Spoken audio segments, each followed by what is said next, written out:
Hey guys, welcome back to my channel, Knowledge Central. And if you're new to this channel, this is Girish, and I work as a data engineer in Netherlands. And it's been for amazing years, followed by my master's.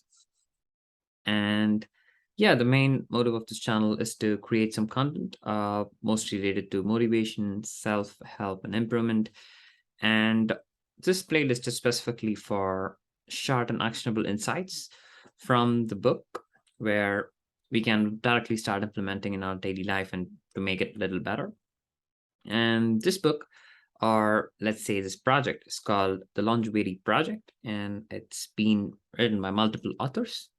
And the main motive or aim of this book is to how we increase our lifespan or live longer, and are actually analyzing a group of people who have lived longer, irrespective of gender, and both male and female, and how exactly does the result help us to actually make us make this work, and especially in terms of work ethic, happiness, love, relationship, marriage, and yeah, a lot of things. And I would like to summarize top three things from this project of longevity project, where we could literally be aware of these things. And again, it's based on scientific research, and of course it's also the research done in the past, like past 20, 30, 40 years. So of course the world is changing, a lot of things are evolving, so it might change, but at least something which we can learn and be aware of, right? So let's go. And as usual, I'm starting with the favorite quote from the authors. There are multiple authors, and it goes like, if your personality traits, if in case it doesn't match those on the pathways of longevity, it's really nice at least to make some efforts of expanding those aspects, right? Okay, these are the elements which are going to make us live longer, happy life, a more fulfilled life. So even though if you're not having this personality traits, or let's say even if there's something lacking, we can always put some efforts in developing those. And all these three are something which we can you know start, or of course can improve, or of course can make better, right? So it's nothing like a perfect situation where, okay, if you do this you're gonna live 150 years or something like that. That's not the concept of the book, but the idea is to do things which increase the success or more fulfillment of our life, irrespective of the amount of age or the amount of years we're going to live. If in case we try to incorporate these things, it's going to go more +5, +10. But the idea is to expand it, right? And I'm not going into the philosophy or the concept of how long should we live, or or what's the maximum age which is more ethical, or is it fair? And those are all out of scope. But I'm just trying to minimize the video onto a very upper levels, or just scratching the surface, and things which actually matter for a more longer fulfilled life, right? So yeah, first and foremost, it's really important that the quality of our life, at least in terms of length, is really important, or at least one of the important factors is taking responsibility and being conscientious of all our actions. Simple as that. Starting from how much sleep we get, or when do we get up, and what diet do we have, and following a routine and exercise. So basically it's can all be put in a nutshell, right? It's really important to take responsibility of your own day, right? Be aware of what you do, what can be done better. But also it's really important to be conscientious and have that discipline. Like, for example, of course you're free to eat whatever you want, of course you're free to sleep how much hours you want, but it's really important to be more disciplined and structured. Okay, based on your work, based on your workload or profession, it's really important to get a certain amount of sleep, right? Make sure you get that right. And then really important is also the dietary discipline, right? What you eat, and again, it's based on the work you do, the physical efforts you put on your body when you play a lot of sports, or say for example you go cycling, jogging, you need to eat accordingly, right? So those are all the things which when you be conscientious, you actually get. And I think it's one of the very, very important personality trait. And especially when you see the big five personality trait, I feel conscientiousness is one of the important ones, which actually also determines the level of success or you know the growth you're going to have in your life, not only in terms of your lifespan, but also in terms of your career growth, in terms of your communication, relationship, personality. So this is one of the personality traits which are really important. And other five, of course, are openness and conscientiousness, which I already told you, and extroversion and agreeableness and neuroticism. So if you are interested in this personality traits, and especially big five personality traits are more established version of grouping the personality we have. Of course, there are much more than this, but the idea is to be conscientious and understand that's really important to have the structure, discipline, try to follow a rhythm and routine, right? So that's the first key take of it. Try to be more conscientious, disciplined, structured, and try to improve slowly. Like it does not like in a day, like a magic, you just flip your whole day, make everything right. Just start with small habits like getting proper sleep, eating proper food, getting the steps or exercise, work, cycle, jog, get some physical activity done. These three are really small steps. And try to also start short and then try to elongate it. And this is something really important which I learned from Atomic Habits. If you're struggling with building habits or breaking habits, Atomic Habits is one of the best books I would recommend.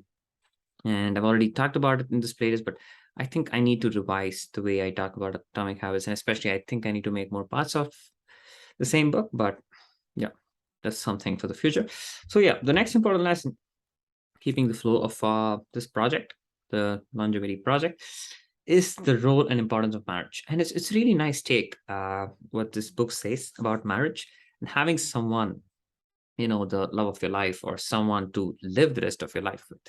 Say, for example, irrespective of when you get married, 30, 35, 40, having someone for the rest of your life has different importance based on the gender. And this was something which I found interesting in the book. I think I need to dig a little more, understand more. But at least the main takeaway is for guys, it's really important to have a partner to live your rest of your life with, or love of your life, or most of the male or guys have lived longer. It's really important, or when asked or questioned, or based on their data, it says that they have a really nice loving partner throughout the rest of their life, till that pass them apart, right? But on the contrary, for women, that was not a very important deciding factor. So for women, it doesn't actually matter whether you have a loving partner or not. Respect of that, it doesn't have a lot of correlation, or let's say it was not a very important determinant factor for the longevity in women, right? So for men, it's a different importance, or it was a very important factor to have a loving wife or partner throughout the rest of the life.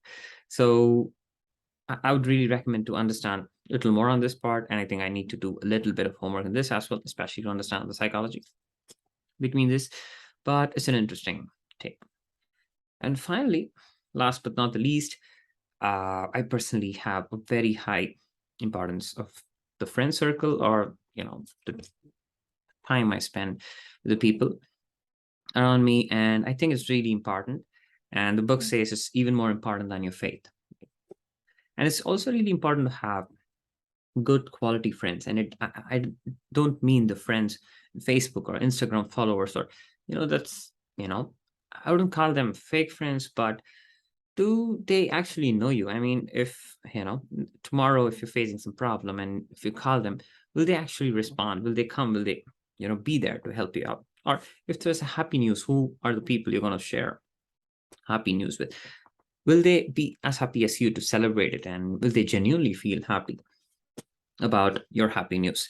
So that's really important to have a very quality friends. And in a lot of podcasts, or in a lot of posts, when I see motivational speakers speak, it's really important how people might affect, help change your life, make it better in a lot of ways. And it's really important to have genuine caring friends to actually lift you up, right? Be critical on things you're doing, and then just want you to improve. And that's the key set of friends you need to keep around. And it's really important to, you know, to grow as an individual at the same times, as a sense of belonging. And it's really important to, belong in a particular group and then grow, evolve together, uh, to, get to a better version of yourself. So keep in mind, friends, really important, people you spend time with, and really important. And I mean, you see a lot of things, you're the average of 5 people you spend time with, or that's all comes down to because you see them, doing something, and then you do that. And then, when you talk about certain things, it's really important to also understand that you get to think about those things. And when you think about those things, you know, find time to take action if it's really useful to you. But if you talk about different things which might not have an impact, again, you're not going to grow. Or, yeah, I don't want to get too much into detail, but the idea is friends matter, and it's really important. And I personally have realized that too. So that's, I think, the third and the final lesson of this book, of the Longevity Project. So yeah, it's really important to have a more happy and satisfied life. And if it's longer, you need to make sure that it's more happy and satisfying, at least from my point of view. And for which it's really important to be conscientious of your own actions, everyday tasks, from the moment you get up to the moment you go to sleep, and how long you sleep. And finding your right partner relationship, it's really important, especially for male. For female, it doesn't matter that much, but it's really nice to have loving partner who supports and, mutually motivates, together, to grow and improve ourselves, be a better person or better version of ourselves. So in that way, I think it's really nice to have an awesome partner for both genders. Finally, friend circle. So yeah, with that, I wish you guys a very happy life ahead. And yeah, let's just be aware of ourselves, strengths and weaknesses. Just try to get better each day. So yeah, have a wonderful day ahead, guys. And I'll talk to you guys soon in another video. Until then, goodbye.